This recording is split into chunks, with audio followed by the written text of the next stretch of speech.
Today we will revise axial flow compressor. So first I will go through briefly theory and derivation part of it. At the end, I will give you 10 minutes for question answer. If you are having any doubt, you can clear those doubts here. In previous class, we have seen the theory part of the centrifugal flow compressor, where we have seen the working principle of centrifugal flow compressor, as well as we have seen the advantages and disadvantages of centrifugal flow compressors. There we have seen that centrifugal compressors are suitable for low volume application, low volume flow rate applications, and pressure ratio per stage in centrifugal compressor is 6 is to 1 when we are using the titanium alloy for its blade manufacturing. If we are using general purpose aluminum alloy, then per stage pressure rise would be 4 is to 1. Problem with centrifugal flow compressor is that multi-staging is not possible. If we are going for multi-staging for more than 3 stages, overall frontal area of the engine will be bigger. So if we are going to use centrifugal flow compressor for the aircraft application, large drag penalty would be applicable, as well as weight penalty also will be there. So overall thrust to weight ratio will decrease if we are going for multi-stage centrifugal flow compressor in the aircraft uh, applications. So to counter that problem of getting high pressure ratio with the lesser frontal area, another proposed model was came into effect in 1965, that is axial flow compressor. In centrifugal flow compressor, our working fluid was entering radially and it was coming out at 90 degree to the axis of rotation. Because of that, when we were going for multi-staging of centrifugal flow compressor, the overall flow geometry was becoming complex, because every time flow has to turn by 90 degree to the incoming direction. Because of that, a lot of pressure losses were involved, as well as problem was the design was very complex.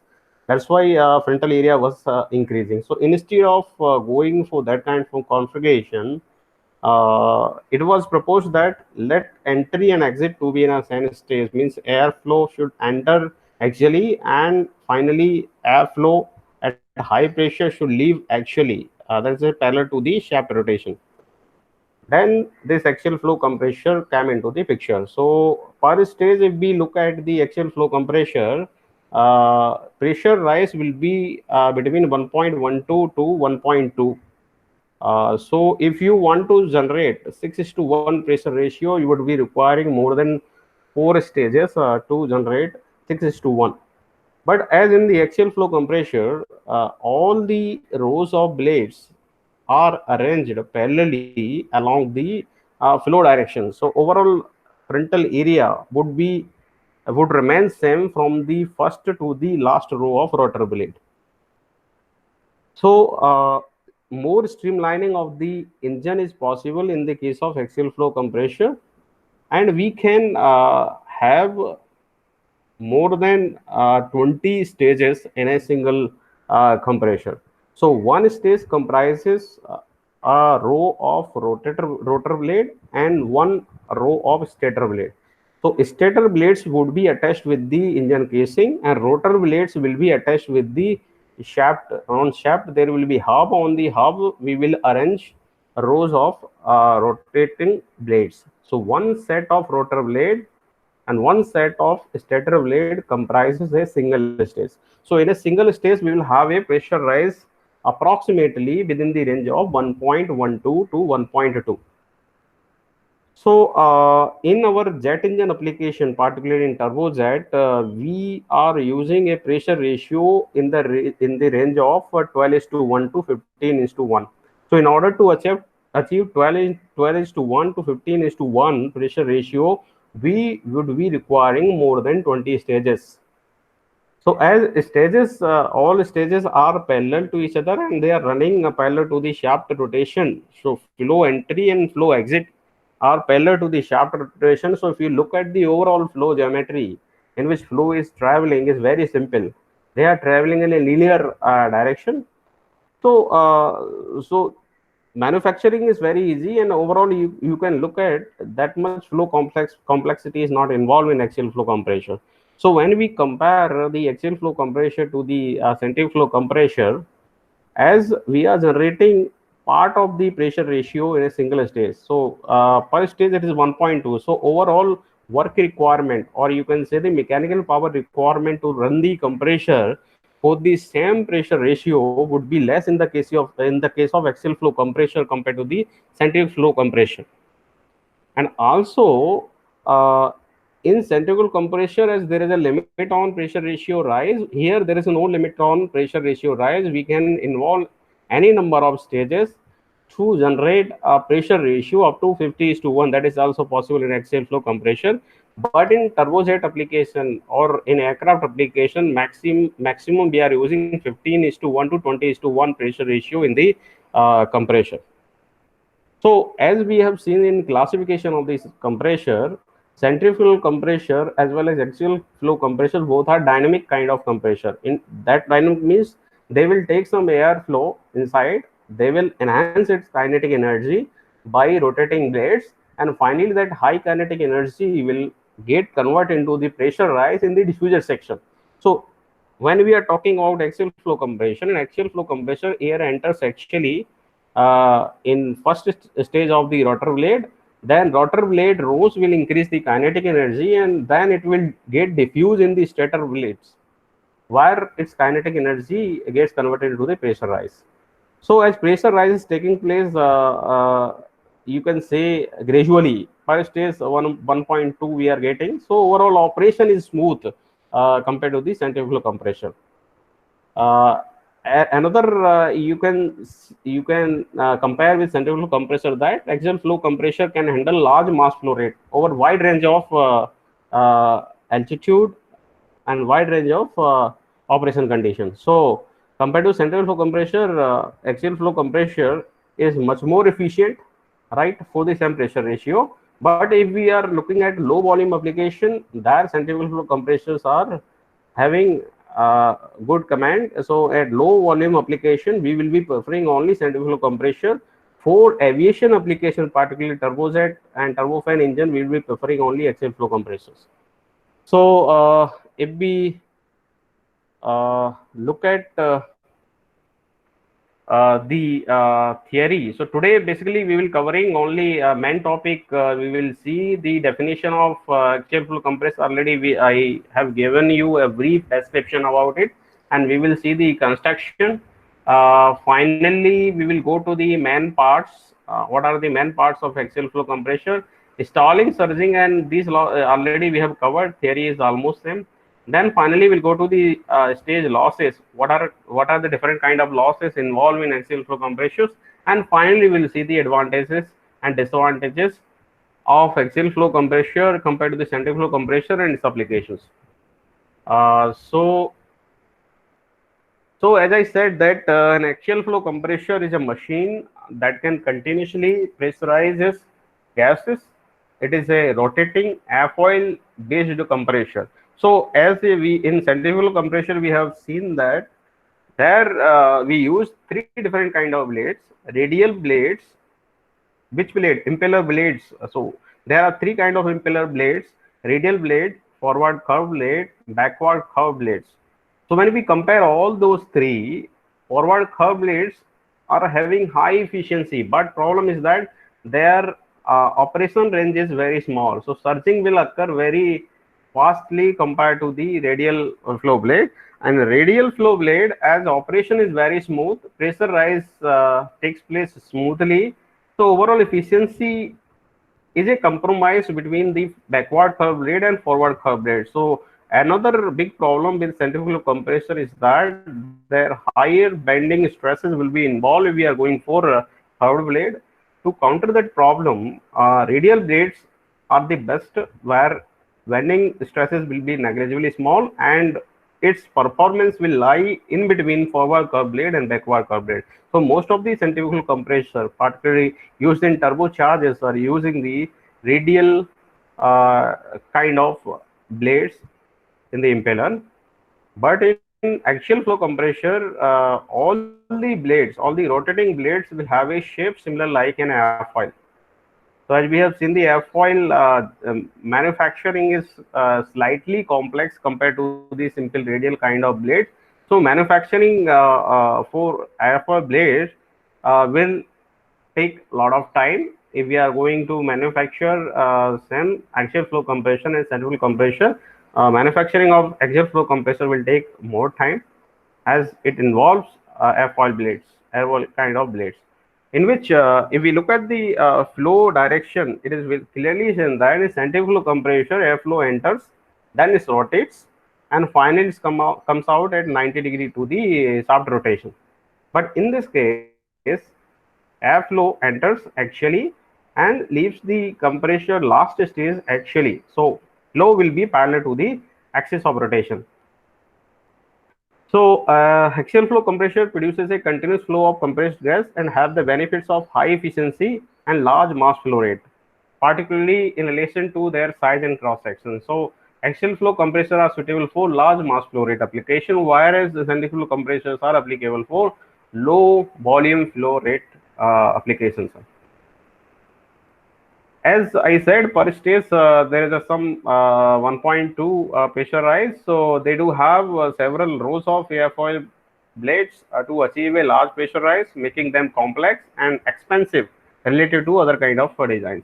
So axial flow compressors are integrated to design of large gas turbines such as jet engines, high-speed ship engines, and small-scale power stations. So for high power requirement, we particularly use the axial flow compressor in the gas turbine plant. So if we look at the schematic diagram of the axial flow compressor, which would be something like this. This is a turbojet engine where first portion, which is here, that shows the intake casing. Particularly the airflow will enter through these rows of stator blades. All right. Then the second section, this compressor section starts from this point. That these are the stator vanes which are attached to the engine casing, and these are the rotor blades. These are the rotating blades. These rows are these gray color you would be seeing. These are the rows of rotor blade, and this white color is the stator blade. So one row of rotor blade and one row of stator blade comprises a single stage. So we'll have a n number of stages, and if we look at the relative length of the blades as they are moving towards the combustion chamber, so their relative length keep on decreasing to provide an effect like decrease in volume. So, so along the flow direction, relative lengths of the stator blade and rotor blades keep on decreasing to provide the required compression. Then here it become, these are the combustor zone. Here these are the combustor joint, and after that this is the turbine stages starts. These are all turbine blades. Here these two turbines which we are seeing in the picture. So low pressure turbine and high pressure turbine will be there, and finally nozzle section will start from here. So if we look at the cut section here, which this is the hub, and over the hub, these are all rotor blades, R1, R2, and R3 and R4. These are all the rotor blades. And first portion where flow enters is the inlet guide vane. Purpose of inlet guide vane is to allow the air to enter with a lower pressure ratio to the first stage of rotor blade. Then stator blades start from here, S1, S2. These are the stator blades. So like that, blades will be arranged, and along the flow direction, if you look at the relative length, these are keep on decreasing to provide a required amount of compression leading towards the combustion chamber. So axial flow compressor consisting of casing fitted with several rows of fixed blade and several rows of moving blades which are attached to the rotor, as we have seen. The fixed blades are placed on alternative rows. The fixed blade and moving blades are as possible more efficient, but they will be very close to avoid any kind of secondary losses. So one set of rotor blade and one set of stator blade called stage. Number of stages in axial flow compressor depends on the pressure ratio required. The length of blades is reduced in the direction of flow. Already we have covered. The blades are so arranged that the spaces between the blades from diffuser passes, and hence velocity of the air is reduced as it passes through them and pressure increases. So axial flow compressor, if we look at the RPM, the speed at which the rotor will be spinning, that will lie between 10,000 to 30,000 RPM, and maximum pressure ratio achieved in a single stage in the range of 1.12 to 1.2. Hence, to obtain a pressure ratio of 12, we would be requiring around 15 to 20 stages to generate this much pressure ratio. So, working principle is very simple. As the air enters and leaves in axial flow direction, the centrifugal component in the energy equation doesn't come into play, because the centrifugal compression will get in the centrifugal acceleration kind of thing to increase the pressure. And here, as flow is leaving entry and exit is axial, so centrifugal component will not come. Hence, compression is fully based on diffusion action.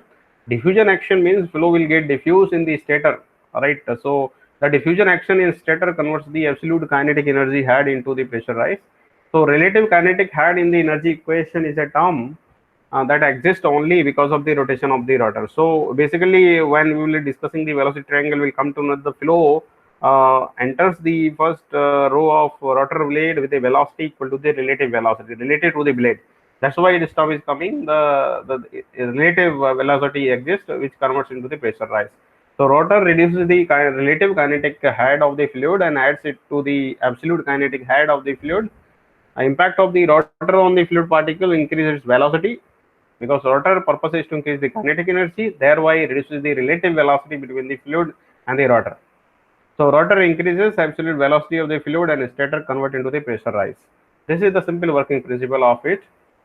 So if we look at the design, the increase in pressure reduced by a single stage is limited by relative velocity between the rotor and the fluid, and the turning and diffusion capabilities of the air foil. A typical stage in partial compressor will produce a pressure ratio increase of between 15 to 60% at the design condition, with a polytropic efficiency in the range of 90 to 95%. To achieve different pressure ratio, axial flow compressors are designed with different number of stages and different types of rotational speed. As a general rule of thumb, we can assume that each stage in a given compressor has the same temperature rise. So temperature rise between the stages will be uniform. That's why pressure rise across each stage is uniform, approximately within the range of 1.12 to 1.2. So if we look at the main parts of the axial flow compressor, basically we are having only two main parts. One is rotor, another is stator. So purpose of a rotor is to increase the kinetic energy, that is relative kinetic energy, and purpose of stator is to diffuse that relative kinetic energy to increase the pressure rise, static pressure rise in the axial flow compressor. These are the main two important parts in an axial flow compressor. How do we specify the axial flow compressor? There are several different parameters that can specify particular compressor. The first set of input parameters are based on the running condition of the machines. What are the running conditions? Particularly, we'll have four different parameters. One is mass flow rate, second is pressure ratio, rotational speed, and number of stages. These are the main criteria to decide which kind of axial flow compressor we are going to use. So based on the pressure ratio, we will have an idea what will be the mass flow rate, and how much number of stages are required. That also depends on the pressure ratio involved. So many important parameters to keep in mind. These are the four important parameters: mass flow rate, pressure ratio, rotational speed, and number of stages. Then stage degree of reaction, particularly here reaction will come. So degree of reaction is nothing but it is a measure, or you can say it is a parameter which will distribute load between the rotor and stator. So it will tell you how much load is bared by the rotor and how much load is bared by the stator. That will be defined by the degree of reaction. All right.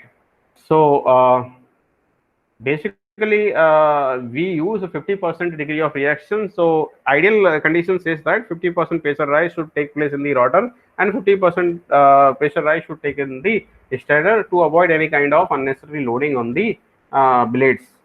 So that kind of is ideal condition, but actually the degree of reaction would lie something in between 0.6 to 0.7. 1 degree of reaction is 100% degree of reaction, which is not possible. So 100% degree of reaction says that there's no contribution from the rotor blade, so complete thing is converting into the stator blade. So a stator blade should be manufactured with a special alloy, which will further increase the weight penalty, because we are going for very high strength material. Carbon percentage will be more, which will lead to the high weight, or you can say high density.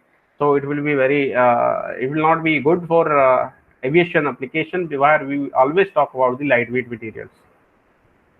So if we look at the temperature and entropy plot, particularly for one stage of the axial flow compressor. So if we look at this diagram, which is here, this is showing, this blade is showing rotor blade, and another is here, which is attached to the engine casing, which is known as stator blade. So one rotor, one stator is comprising a single stage. So let's suppose entry to the rotor is given by the 1, then exit to the rotor rows is 2, then exit to the stator row is 3. So process is 1, 2, 3 is for a single stage. This is the flow direction. So if we look at this from P1 to P01, basically this is the condition. From free atmospheric condition it is coming and striking the rotor blade is converts into the stagnation property, because the moment flow comes and attaches over the rotor blade, it will come to the rest, then again its kinetic energy will increase. So the moment it is coming to the rest is known as stagnation point, and all the properties at that point will be known as stagnation properties. So P1 and P01, between that, this kinetic energy is the kinetic energy by which flow is entering.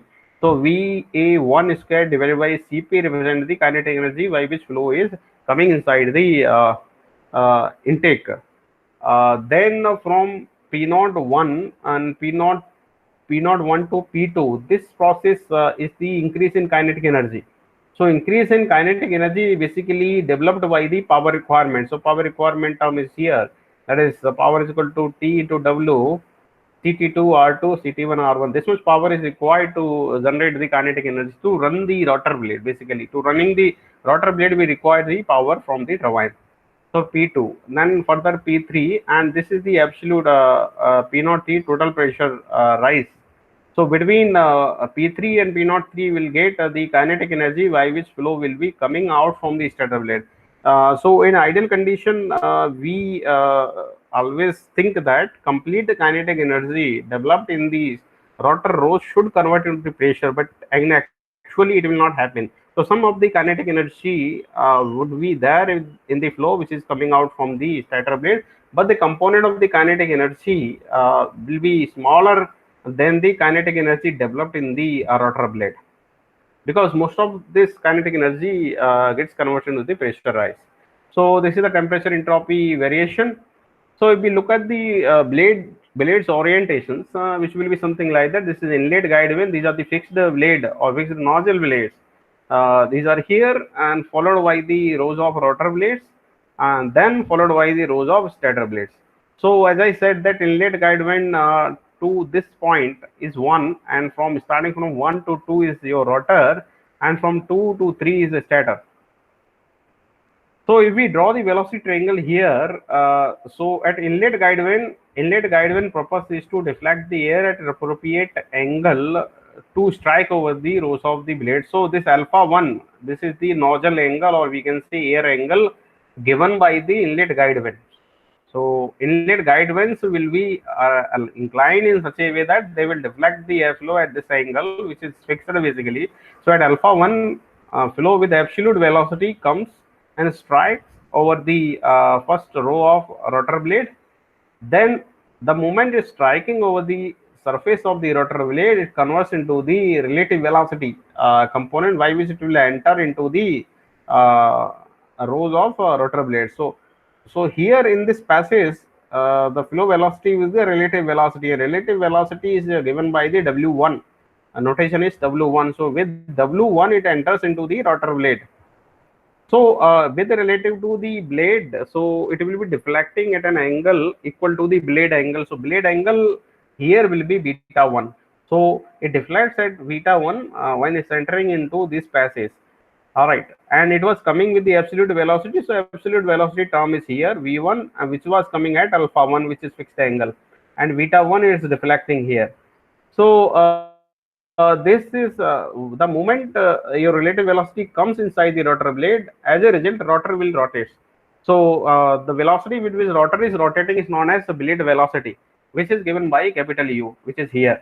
So this is generating as a result of absolute velocity and the relative velocity action. So connecting link between V1 and W1 is U. As inlet guide, whenever there is an inlet guide vane will give us a tangential velocity component.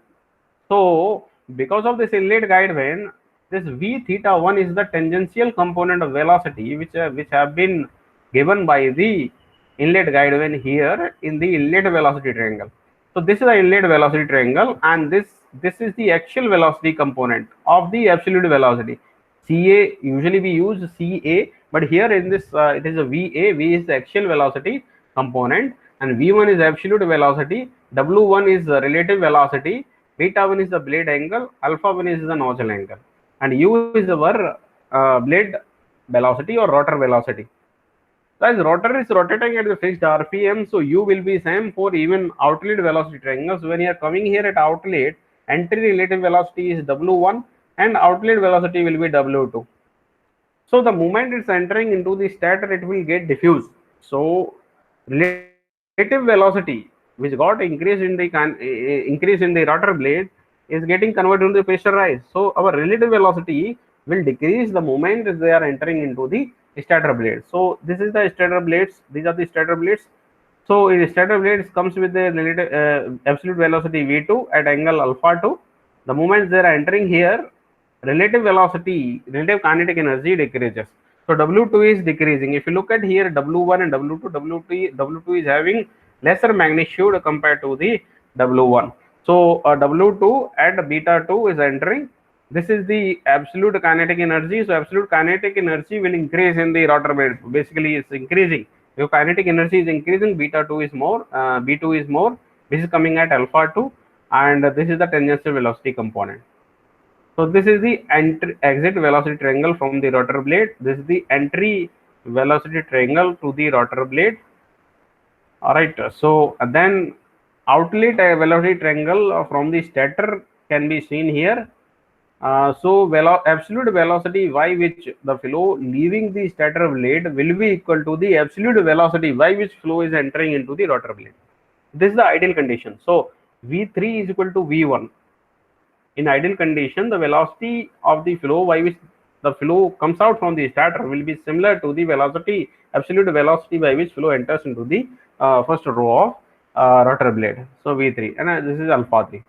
So this is a velocity triangle. So from this velocity triangle, we can derive these relations. So if we look at U, in previous slide, if you look at this U can be written as component of relative velocity here W1 cos beta 1, all right, you can say, and another term of absolute velocity, that is ct1 and wt1. This summation will give us the rotor velocity U. Similarly, for exit velocity triangle, U is given by the wt2 and ct2, basically ct2. So we can write from here velocity triangle, we can say U is equal to Ca. This is absolute velocity component, Ca, tan alpha 1 plus tan beta 1. This is the first equation. Similarly, from exit velocity triangle, we can write second equation, which is U is equal to Ca tan alpha 2 plus tan beta 2, where Ca is axial velocity and it is assumed to be constant throughout the stages. So rate of change of our rotor is requiring a work, and that work is rotational work coming from the shaft, and shaft is connected to the turbine. So rate of change of momentum is given by mass flow rate CT2 minus CT1. So CT2 and CT1 is nothing but Ca2 tan alpha 2 minus Ca1 tan alpha 1. So power required is given by the force into mass flow rate, mass velocity, impeller velocity, the force into U is my power requirement. So mass flow rate into U, CT2 minus CT1, which is given by this equation. So from the velocity triangle, we know CT2 is equal to U minus WT2. How I am saying this? So you can look at this CT2. So CT2 is nothing but this complete U minus this term will give us CT2. So this term is WT2, and WT2 is nothing but C8 and beta 2, right? Like that you can write. So which is here. So CT2 is equal to W minus WT2 C8 and beta 2.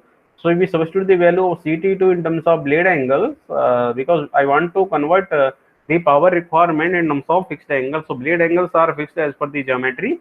So power requirement can be written in this way: m dot u CT2 minus CT1. This is given in this way: m into u C8 and beta 1 minus tan beta 2. The same equation can be expressed in terms of nozzle angle tan alpha 2 minus, instead of tan beta 1 minus tan beta 2, I can write tan alpha 2 minus tan alpha 1. So this is the power required by the compressor.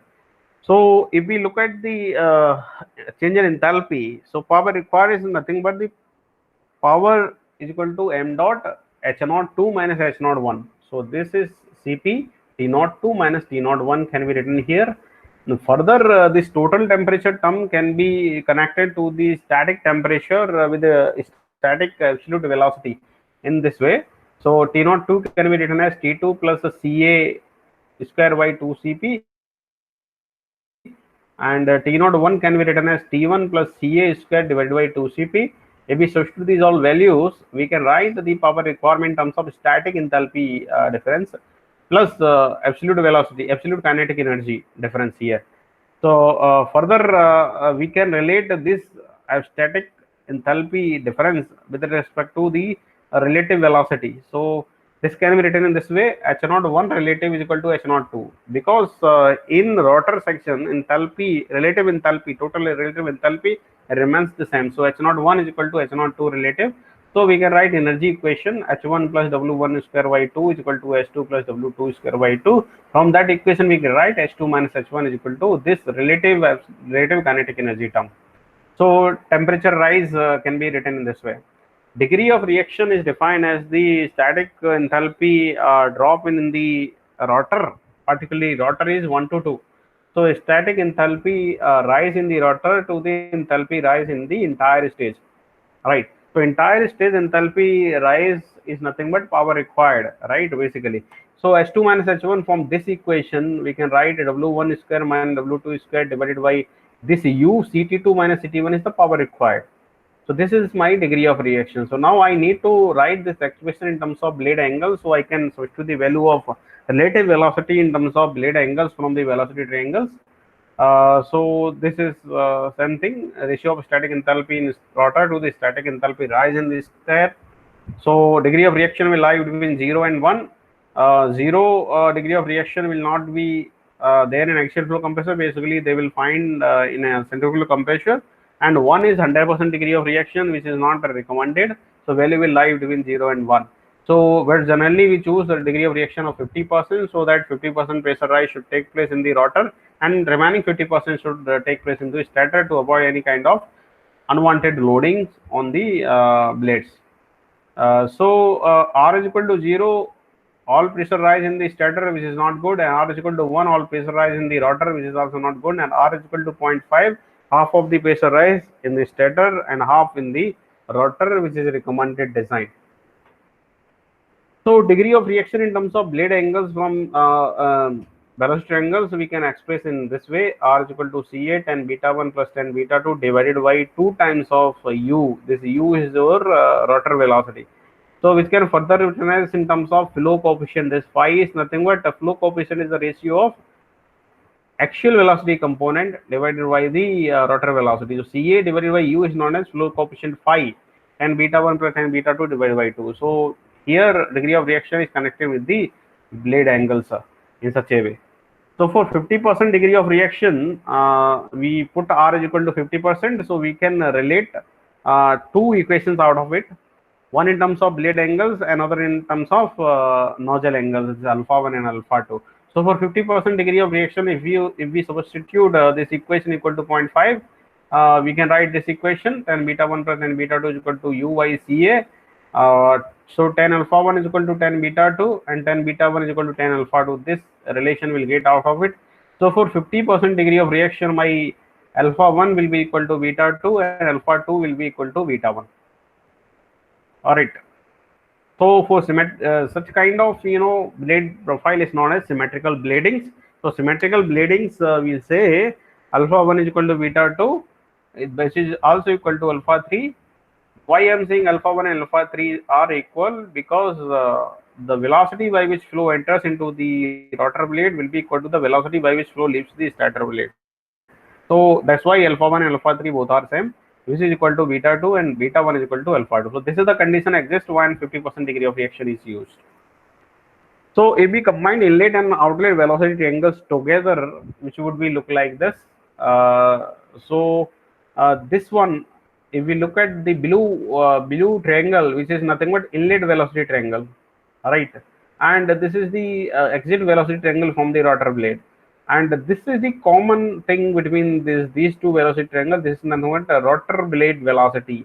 Starting from this point to this point, rotor blade velocity, which is common to both. All right. So like that we can draw.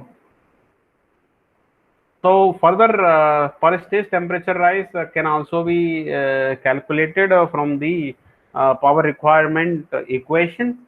Cp delta Ts is equal to U Ca tan beta 1 minus tan beta 2. So delta Ts, per stage temperature rise, can be calculated by this equation: U Ca divided by Cp tan beta 1 minus tan beta 2. All right. So degree of reaction can further be connected with the pressure rise, as an isentropic efficiency can also be calculated by the following relation. So these are the rearrangement of the terms. If we look at the flow losses, compressor flow losses, they are basically three losses: profile loss, secondary losses, and annular losses. So when we talk about the profile losses occurs due to the geometry of the blades. This occurs due to the boundary layer growth. So this loss particularly occurs due to the growth of boundary layer and its separation on the blade profile. Separation of boundary layer occurs when adverse pressure gradient exists on the surface, and it is very too steep. So flow separates from the surface. When it's separating, it will induced velocity, a velocity component perpendicular to the flow direction, which will reduce the kinetic energy basically, because it will be inducing a velocity component at approximately 90 degree to the flow direction. So it will give a braking kind of effect. So overall kinetic energy will decrease because of this loss, and this is termed as profile loss. Second is annular loss. This occurs due to the friction uh, occurs due to compressor annulus wall. So friction between this wall and the tip of the blades. Between this, due to the friction, some pressure losses will be involved. Those losses are annular losses. Secondary losses are due to the interference flow between the blade rows. So there are two rows of blades. Between these, some circulatory flow will third direction circulatory flow will develop. Because of development of the secondary flow, again induced drag will increase between the blade passes. So increase in induced drag will reduce the absolute kinetic energy. So when absolute kinetic energy decreasing, that means there is a pressure loss involved between the blade passes. So this should be minimized. How do we minimize this? By putting the rows of blades very close to each other, very close as possible for the design, to minimize the secondary losses. So these are the primary three losses involved in the axial flow compressor, need to be minimized with proper designing. All right. So these are the losses. And fourth loss is the tip clearance losses. Basically, the contribution of tip clearance losses will be around 2 to 3% can be minimized fully. So tip clearance losses occurs due to the flow separation from the tip basically, and your casing, engine casing. So tip clearance occurs between the blades and casing, causing the leakage of the fluid from the pressure side to the suction side. So basically, this is the suction side. If you look at the curvature of the blade, this is known as suction side, and this is the pressure side. And we always prefers there should not be any leakage from the pressure side, because higher pressure rise in the pressure side is beneficial to get higher kinetic energy. So if there is a leakage between the tip and this, some clearance is there. Because of that clearance, some leakage of the fluid will take place from the pressure side to suction side, which will reduce the kinetic energy due to the pressure loss. So this is the tip clearance pressure losses. Surging and stalling already we have covered, so I am not going through that. So we'll have a brief on about advantages and disadvantages. So if we look at the advantages, it is having high peak efficiency compared to the centrifugal compressor, a smaller frontal area for a given flow rate. If we compare with centrifugal compressor, it will have a smaller frontal area. That's why they are suitable for aircraft application. If we look at the flow geometry will be straight, because flow enters and leaves the compressor axially. So it will have high ram efficiency, increased pressure rise due to increased number of stages with negligible losses. So we can have a number of stages, so pressure rise would be more compared to the centrifugal compression. What are the disadvantages? It is very difficult to maintain good efficiency over narrow rotational speed range. That means at lower speed range, it is very difficult to maintain the high efficiency. Manufacturing is difficult, as I said. The bladings in the rotor blades are airfoil blades, so manufacturing is very difficult. Particularly, it will take a lot of time, and cost will be very high for the same power requirement. So cost is very high. Weight will be more compared to centrifugal compression, and it will require a higher starting power requirement. Starting torque requirement will be more to start the axial flow compression. So these are the advantages and disadvantages. With that, I am closing today's discussion, and now I will give you 10 minutes for any kind of question or doubt regarding the axial flow or centrifugal compressors. Now your questions are welcome. Now you can ask the questions, if any.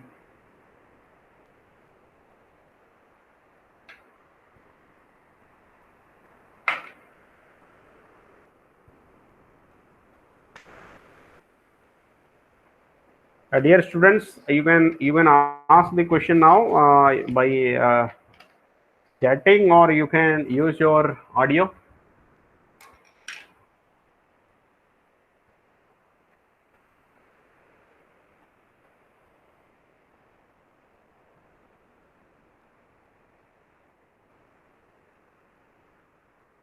Hello.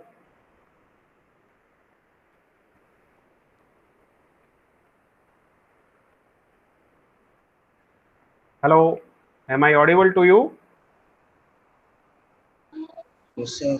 Yes. So if you are having any doubt, you can ask here either by audio, or you can put in chat. I'm available for 10 more minutes. You can discuss here.